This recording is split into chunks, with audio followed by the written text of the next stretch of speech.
Hi, this is Adam. So today we're going to make a video. We're reading with Adam. The Night at Dawn, author Mary Pope Osborne, A Magic Tree House, #2. So that's the story about. And here it is. And here's the back. Climb the ladder to adventure by reading Magic Tree House books. So peacocks for dinner in boy skirts. That's what Jack and Annie find when the Magic Tree House is. Adventure in the Great Hall of the Castle. A feast is underway, but Jack and Annie aren't exactly welcome guests.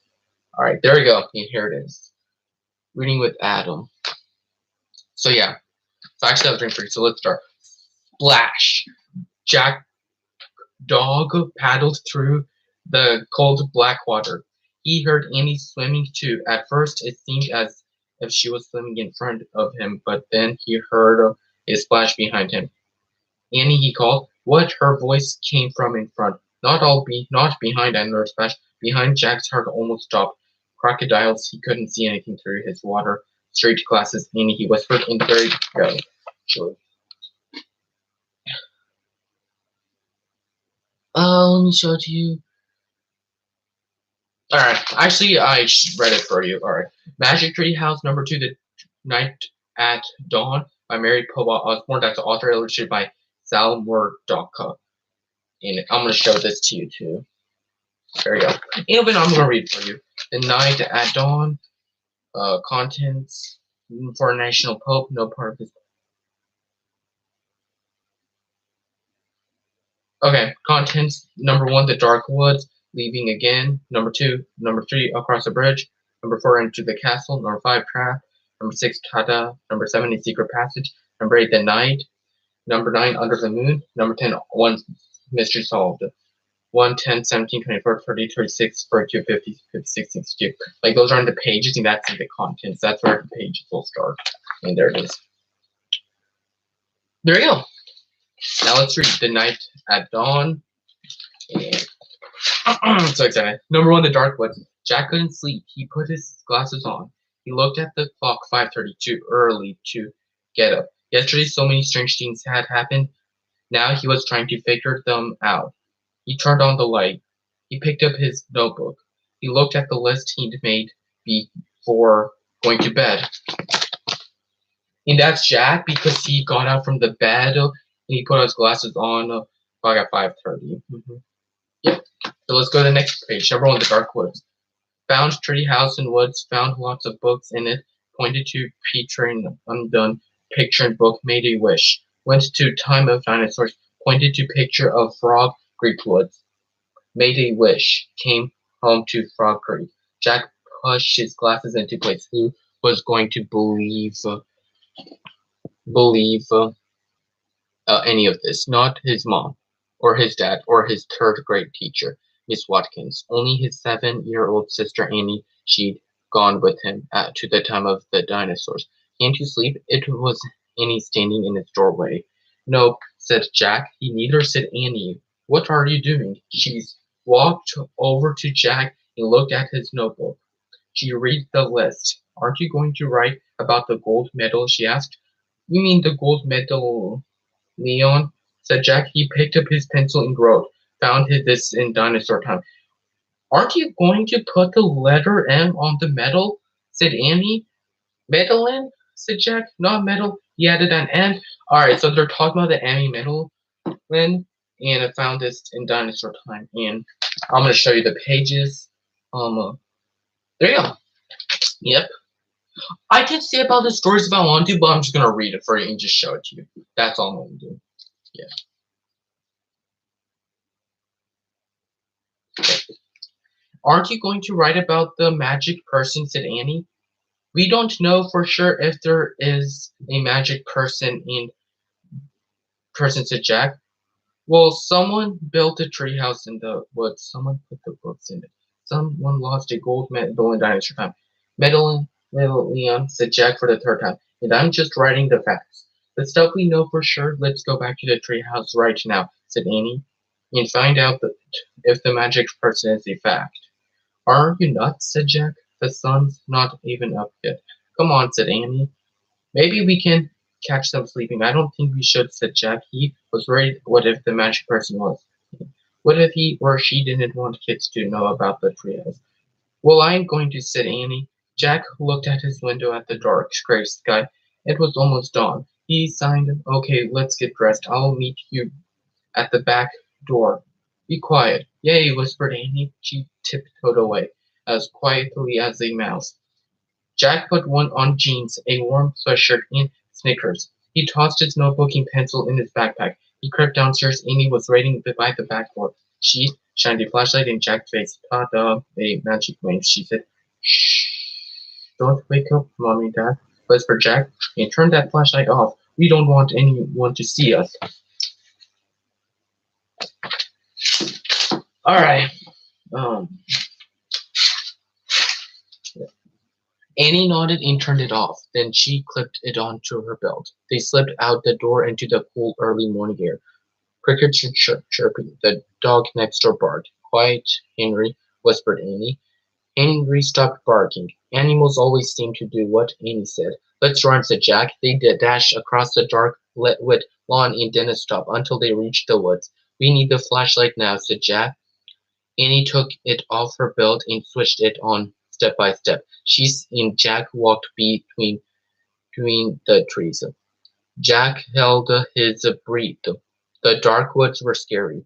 Gotcha, said Annie, shining the flashlight in Jack's face. Jack jumped back, then he frowned and cut it out. He said, I scared you, said Annie. Jack glared at her. Stop pretending, he whispered. This is serious. Okay, okay. Annie shined her flashlight over the tops of the trees. Now what are you doing? Said Jack. Looking for the treehouse. The light stopped moving. There it was. The mysterious treehouse, at the top of the tallest tree in the woods. Annie shined her light at the treehouse, and then down the tall ladder, all the way to the ground. I'm going up, she said. She gripped the flashlight and began to climb. Wait, Jack called. What if someone was in the treehouse? Annie came off back. But she was gone. The light disappeared. Jack was alone in the dark. Okay, so the light disappeared and boom, here's a picture. There you go. It was even I already read it in the picture, don't we? Number 2, leaving again. No one's here, Annie shouted down. Jack thought about going home. Then he thought about all the books in the treehouse. He started up the ladder. When he was nearly to the treehouse, he saw a light in the distant sky. Dawn was starting to break. He crawled through a hole in the floor and took off his backpack. It was dark inside the treehouse. Annie was shining her flashlight on the books scattered about. They're still there. Here, she said. She stopped the light on a dinosaur book. It was the book that had taken them to the time of the dinosaurs. Remember the Tyrannosaurus? Asked Amy. Jack shuddered. Of course. He remembered how could anyone forget seeing a real-life Tyrannosaurus Rex. The light fell on a book about Pennsylvania. A red silk bookmark stuck out of it. Remember the picture of a frog Greek? Said Annie. Of course, said Jack. That was the picture that had brought them home. There's a hair, said Annie. The light was shining on a book about knights and castles. There was a blue letter bookmark in it. Annie turned to the page of the book. Bookmark. There was a picture of a knight on a black horse. He was riding toward a castle, and he closed that book. Said Jack, I know what you're thinking. Annie pointed at the knight. Don't, Annie. We wish we could see this guy for real. Annie said.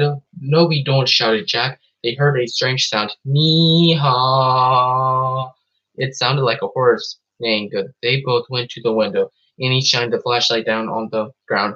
Oh no, whispered Jack. A knight, said Annie. A knight in shining armor, riding a black horse through the Frog Creek woods. Then the wind began to moan.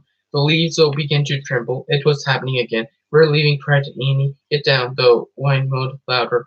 The leaves shook harder, and the tree house started to spin. It spun faster and faster. Jack squeezed his eyes shut. Then everything was still, absolutely still. Jack opened his eyes. He shivered. The air was damp and cool. The sound of a horse's whinny came again from below. Yee-haw! I think we're here. whispered Annie. She was still holding the castle book. Jack peeked out the window. All right. A huge castle loomed out of the fog. He looked around. The tree was in a different oak tree, and down below the knight on the black horse was riding by. "We can't stay here," he said. "Jack, we have to go home and make a plan first." He picked up the book about Pennsylvania. He opened it to the page with the red silk bookmark. He pointed to the photograph of the Frog Creek woods. "I wish." "No," said Annie. She leaned. "Let's stay. I want to visit the castle." "You're nuts. We have to examine the situation," said Jack. "From home. Let's examine it here," said Annie. "Come on." He held out his hand. "Give it." Annie gave Jack the book. "Okay, you can."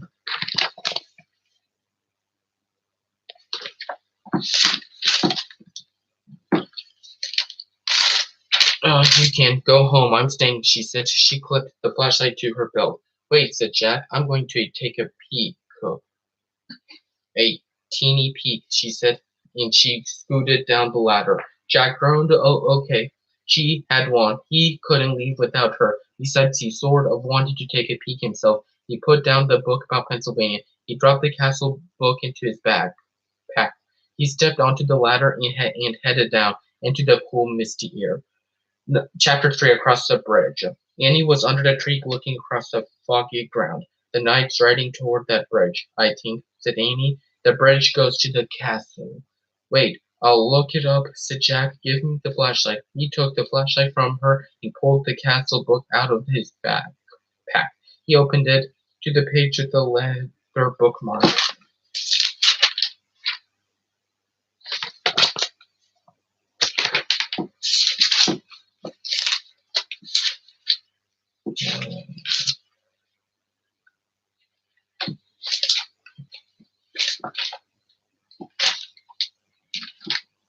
There. He read the words under his picture of the knight. "This is the knight arriving for the castle feast." Knights were armored when they traveled long and dangerous distances. The army was very heavy. A helmet alone could weigh up to 40 pounds. Wow, Jack had weighed 40 pounds when he was 5 years old. So it'd be like riding a horse with a 5-year-old on your head. Jack pulled out his notebook. He wanted to take notes as he'd done on their dinosaur trip. He wrote heavy-head. What else? He turned the pages of the castle book. He found a picture that showed the whole castle and the buildings around it. "The knight's crossing the bridge," said Annie. "He's going through the gate. He's gone." Jack studied the bridge in the picture. He read, "A drawbridge crossed the moat. The moat. The moat was filled with water to help protect the castle from enemies. Some people believe crocodiles were kept in the moat." Jack wrote in his notebook, "Crocodiles and moat." "Look," said Annie, peering through the mist. "A windmill right over there."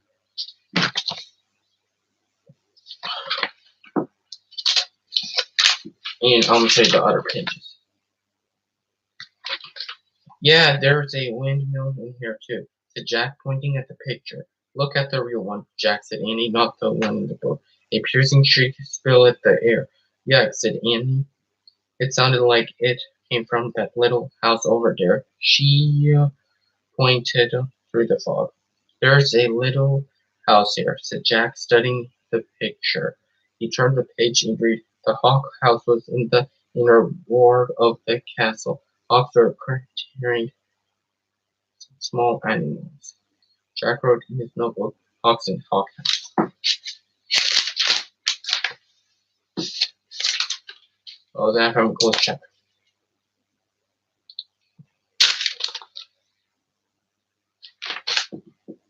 "We must be in the inner ward," said Jack. "Listen," whispered Amy. "You hear that drums? Horns? They're coming from the castle. Let's go see." "Wait," said Jack. He turned more pages of the book. "I want to see what's really going on, Jack." "Not what's in the book," said Annie. "But look at this. Look at this." The Jackie pointed to a picture of a big party. Men were standing by the doors, playing drums and horns. He read, "Fanfares were played to announce different dishes in a feast. Feasts were held in the great hall. You can look at the book. I'm going to the real feast," said Annie. "Wait," said Jack. Studying the picture, it showed boys his age carrying trays of food. Whole pigs, pies, peacocks with all their feathers. Peacocks, Jack heard they eat peacocks. He held up the book to show Annie. Look, I think they eat. Where was she? Gone again?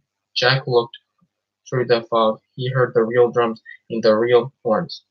He saw the real hawk horse, the real windmill, the real road.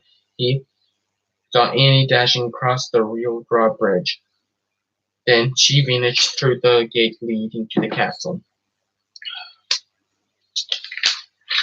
Chapter 4, Into the Castle.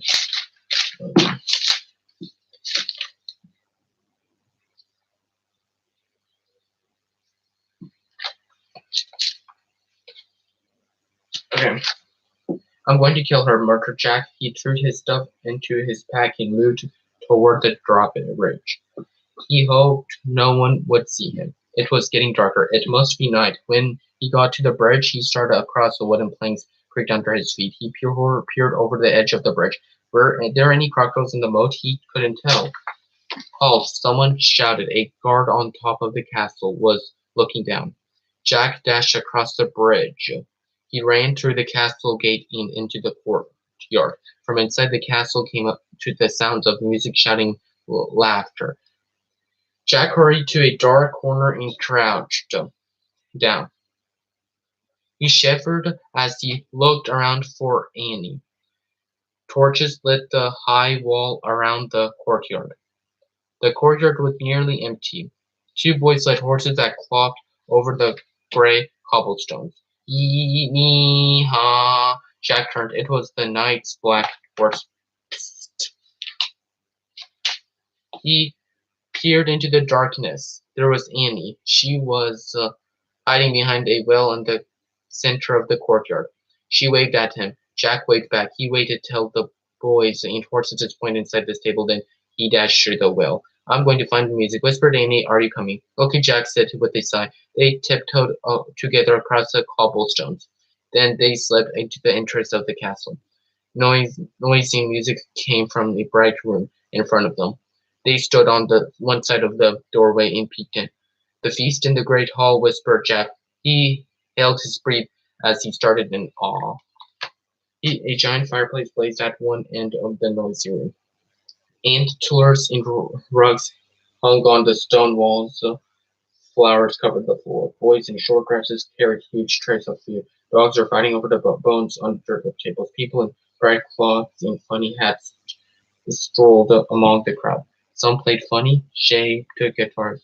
Some tossed balls in the air. Some balanced swords on their hands. Men and women dressed in capes and furs sat along crowded wooden tables. I wonder which one is the knight, said Jack.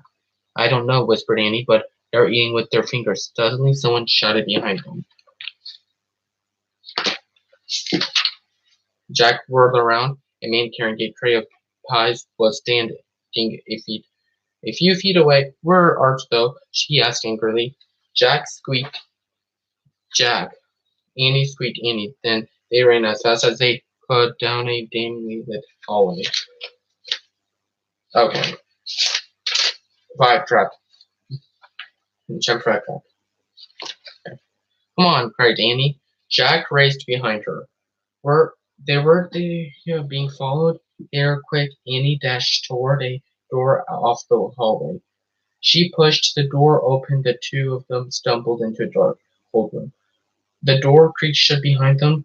Give me the flashlight, said Annie. Jack handed it to her, and she switched it on. Next, a row of knights right in front of them. Annie flicked off the light. Silence. There aren't moving. Jack whispered. Annie turned the light. They're just suits. Jack said. Without heads, said Annie. Let me have the flashlight a second, said Jack, so I can look in the book. Annie handed him the flashlight. He pulled out the castle book. He flipped through the pages until he found what he was looking for. Jack put the book away. It's called the Armory, he said. It's where armor and weapons are stored. He shined the flashlight around the room. Oh man, whispered Jack. The light fell on the non-shiny breastplates like plates, arm plates on shelves filled with helmets and weapons on shields, spears, swords, crossbows, bows, clubs, battle axes. There was a noise in the hall. Voices. Let's hide, said Annie. Wait, said Jack. I got to check on something first. All right, said Annie. It'll take just a second, said Jack. Hold this. He handed Annie the flashlight. He tried to lift a helmet from a shelf. It was too heavy. He bent over and dragged the helmet over his head. The visor slammed shut. Oh, forget it. It was worse than having a 5-year-old on your head. More like having a 10-year-old on your head. Not only could Jack not lift his head, he couldn't see anything. Either Jack and his voice sounded far away. The voices were getting closer.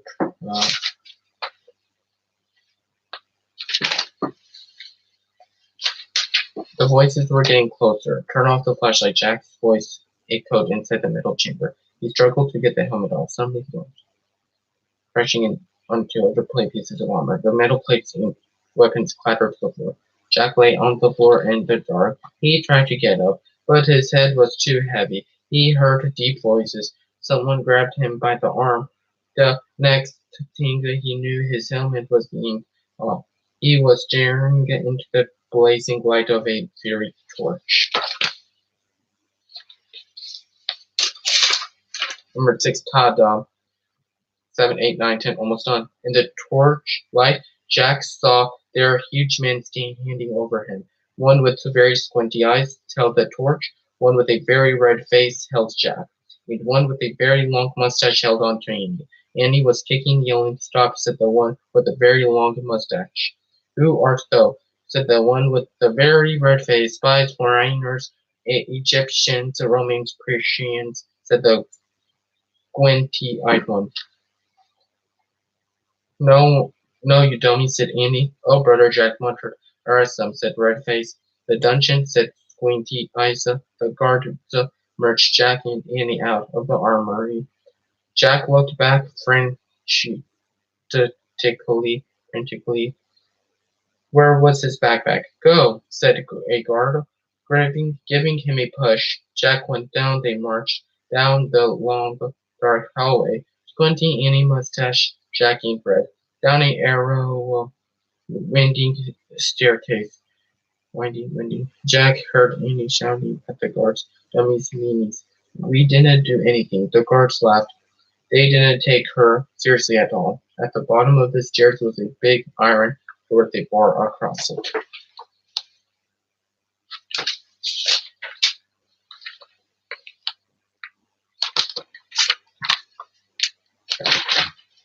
Squinty pushed the bar off the door, then he shoved at the door. It cracked open. Jack and Annie were pushed into a cold, clammy room.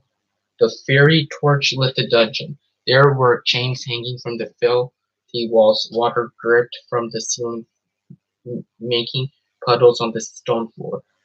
It was the creepiest place Jack had ever seen. "We'll keep them here till the feast is done, then turn them over to the Duke," said Squinty. "He knows how to take care of thieves." "There will be a hanging tomorrow," said Mustache. "If the rats don't get them first," said Red. They all laughed. Jack saw that Annie had his backpack. She was quietly unzipping it. "Come on, let's chain the two of them," said Squinty. The guards started toward them. Annie whipped her flashlight out of the bag. "Ta-da!" she yelled. The guards froze. They started at the shiny flashlight in her hand. Annie switched the light on. The guards gasped in fear. They jumped back against the wall. Squinty dropped the torch. It fell into a dirty puddle on the floor. Sputtered and went out. "My magic wand," Annie said, weaving the flashlight. "Get down, or I'll wipe you out." Jack's mouth dropped open. Annie fiercely pointed at her light at one, then the other. Each howled and covered his face.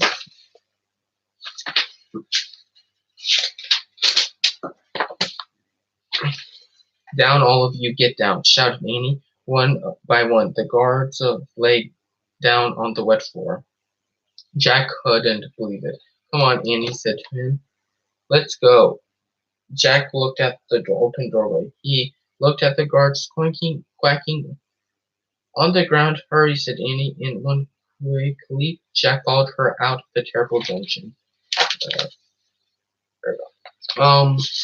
Oh, chapter 7, A Secret Passage. Annie and Jack raced back to the stairs, winding stairs and down the long hallway. They hadn't gone far when they heard shouting behind them. Dogs barked in the distance. They're coming, Annie cried. And here's to Jack. He shoved open a door off the hallway and pulled Annie into a dark room. Jack pushed the door shut. Then Annie shined her flashlight around the room. There were rows of snacks and wooden barrels. I'd better look in the book, said Jack. Give it to me. Annie gave him the flashlight in his backpack. He pulled out the book and started tearing through it. Shh, said Annie. Someone's coming. Jack and Annie jumped behind the door as it creaked open. Jack held his breath. A light from a torch danced swayed wildly over the stacks and barrels. The light disappeared. The door slammed shut. Oh man, whispered Jack. We have to hurry. They might come back. His hands were trembling as he flipped through the pages of the castle book. Here's a map of the castle, he said. Look, this must be the room we're in. It's a storeroom. Jack studied the room in the book.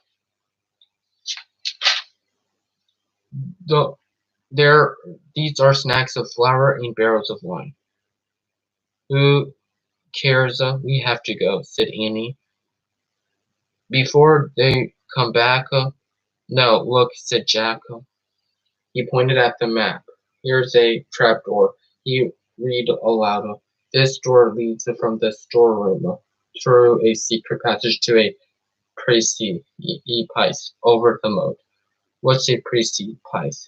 Said Annie. I don't know. You'll find out, said Jack.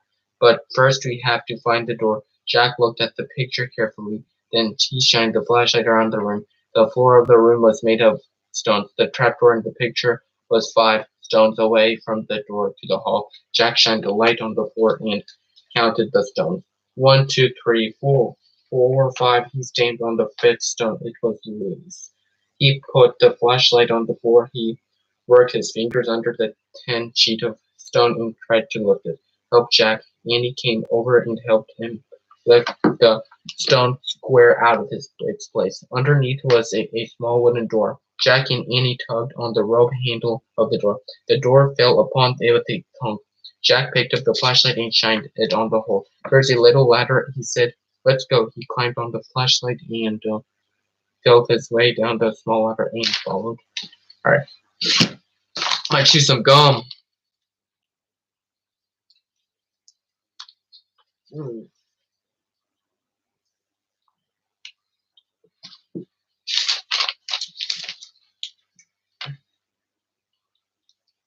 Almost done. We're almost done. Okay. Mm.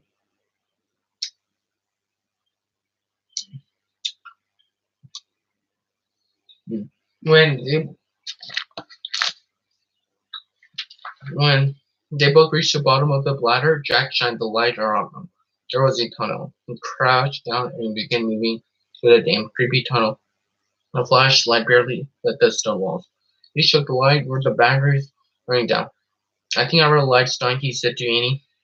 Hurry, she called from behind. Jack went faster, his back hurt from crouching. The light got dimmer and dimmer. He was desperate to get out of the castle before the batteries died completely. Soon he reached another small wooden door. The door at the end of the tunnel. Jack unlatched the door and pushed it open. He poked his head outside. He couldn't see anything in the misty darkness. The air felt good. Cool and fresh. He took a deep breath. Where are we? Whispered Annie behind him. What do you see? Nothing but. We've come to the outside of the castle, said Jack. I'll find out. Jack put the flashlight in his back. He put the pack on his back. He stuck his hand out the door. He couldn't feel along the ground. This chair. I'm going to have to go feet first, he said. Jack turned around in the small tunnel. He lay down on his stomach. He stuck one. She stuck one leg out the door, and the other. Jack inched down bit by bit until he was hanging out the door. clinging onto the ledge. "This must be the precipice," he called to Annie. "Pull me up." Annie reached for Jack's hands. "I can't hold you," she said. Jack felt his fingers slipping. Then down he fell, down through the darkness. Splash.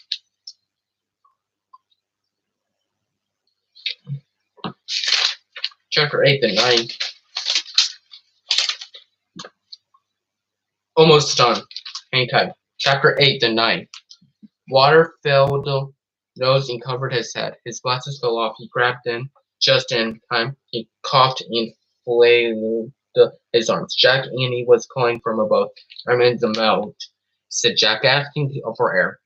He tried to tread water and put his glasses back on. With his backpack, his shoes, and his heavy clothes, and he could hardly stay afloat. Splash.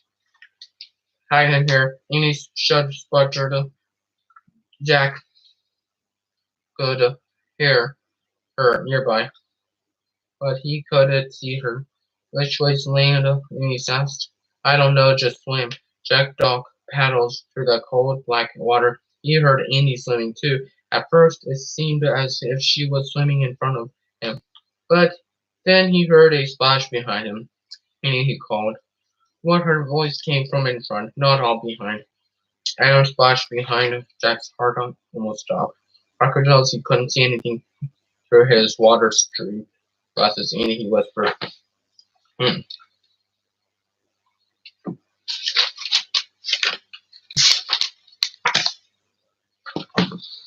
"What? Swim faster." "But I'm here. I'm over here near the edge," she whispered. Jack swam through the dark toward her voice. He imagined a crocodile slithering after him. Under a splash not far away, Jack's hand touched a wet flag thing. "Ah!" he cried. "It's me. Take my hand," said Annie. Jack grabbed her hand.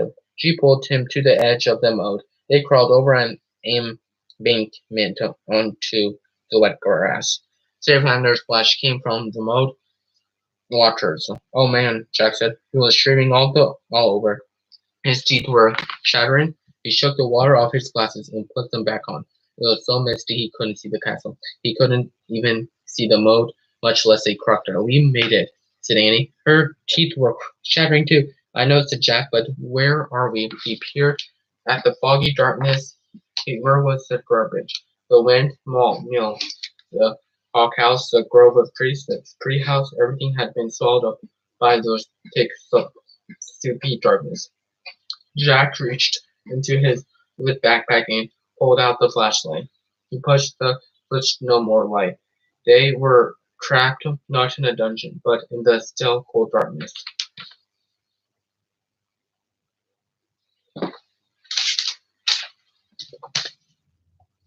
Yeehaw! A horse's whinny. Just then the clouds parted. A full moon was shining in the sky. A pool of light spread through the mist. Then Jack and Annie saw him just a few feet away. The knight, he sat on the black horse. His armor shone in the moonlight. A visor had his face, but he seemed to starting straight at Jack and Annie. Chapter 9, Under the Moon.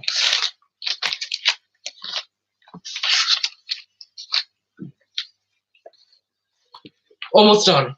Jack froze. "It's him," Annie whispered. The knight held out his gloved hand.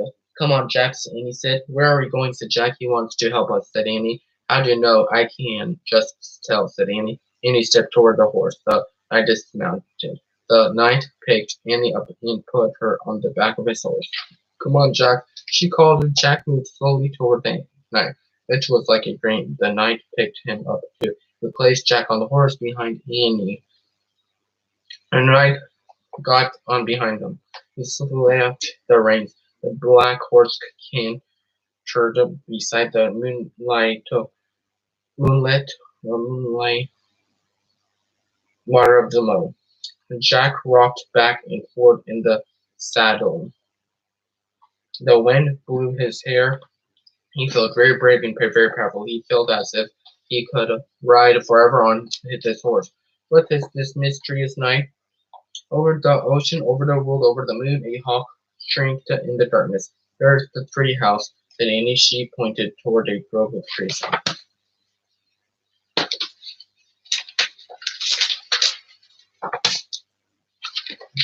The knight steered the horse toward the trees. See, there it is, Annie said, pointing to the ladder. The ladder brought his horse to a stop. He dismounted and helped Annie down. Thank you, sir, she said, and she bowed him. Then Jack, thank you, she said, and he bowed also. The knight got back on his horse. He raised his gloved hand. Then he slapped the reins and rode off through the mist. Annie started up the tall ladder, and Jack followed. Then they climbed up into the dark tree house and looked out the window. A knight was riding toward the outer wall. They saw him go through the outer gate. Clouds started to cover the moon again. For a brief moment, Jack thought he saw the knight's armor gleaming on top of the hill beyond the castle. The clouds will cover the moon completely, and a black mist slowly filling. He's gone, whispered Annie. Jack shivered in his wet clothes as he kept staring at the blackness. I'm cold, said Annie. Where's the Pennsylvania book? Jack heard Annie fumble in the darkness. He kept looking out of the window. I think this is it, said Annie. I feel a still bookmark. Jack was only half listening. He was hoping to see the knight's armor gleam again in the distance. Okay, I'm going to use this, said Annie, because I think it's the right one. Here goes. Okay, I'm going to wish. I wish we could go to the Frog Creek. Jack heard the wind begin to blow softly at first. I hope I pointed to the right picture and the right book, said Annie. What? Jack looked back at her. Her right picture, right book. The tree house began to rock. The wind got louder and louder. I hope it wasn't the dancer book, said Annie. Stop. Jack shouted at the tree house. The tree house started to spin. It was spinning and spinning. The wind was screaming. Then suddenly there was silence. Absolutely silence. Chapter 10. One mystery solved. Last one. Last story.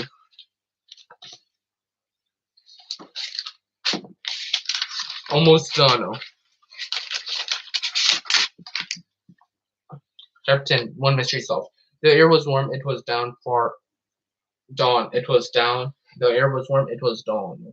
Far away, a dark barked. I think that's Henry barking, Amy said. We did come here. They both looked out the treehouse window. That was close, said Jack. In the distance, streetlights lit their street.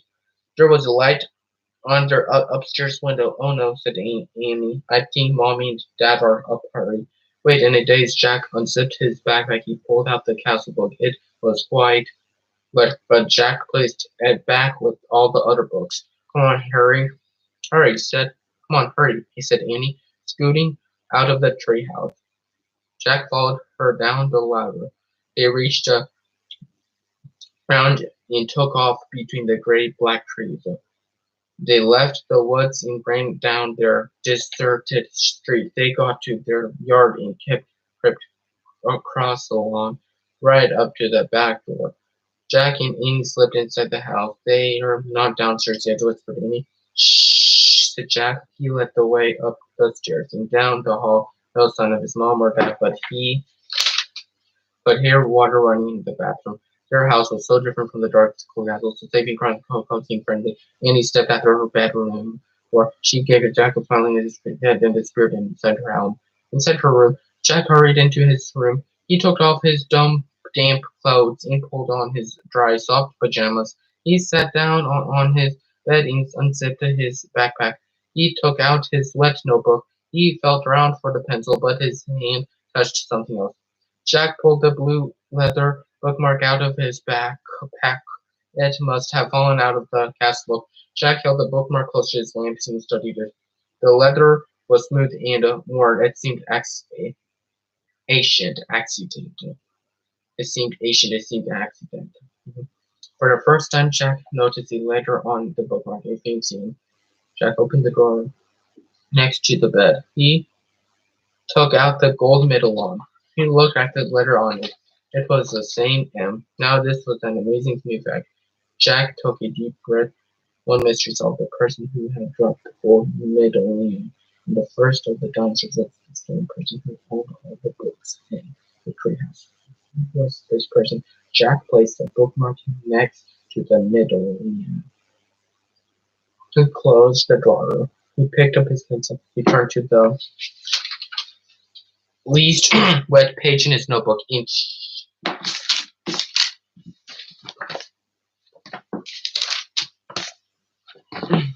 He turned to the least wet page in his notebook, and he started to write down this new fact the same. But before he could draw them, his eyes closed. He dreamt they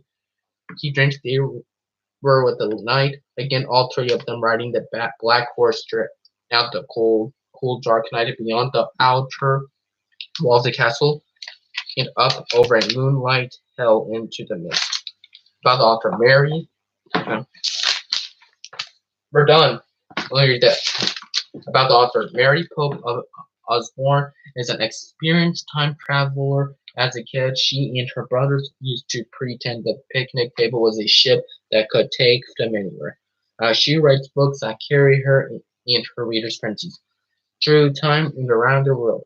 I would rather have a magic tree house, she says, but I can't find one big enough for everyone I want to take with me. She and her husband will live in New York City and spend their weekends in Pennsylvania. About author. The end. That's it. So you can find this book everywhere, internet everywhere. That was a good book. It's talking about the magic tree house, the night that dawned. It was a little bit horror, but actually they solved the mystery because they got out of the castle. Yeah. They were safe in the castle and they had a good time. That's it. That's about the story. So I hope you guys enjoyed. Please don't forget to like and subscribe to this channel and have a good evening. Bye guys.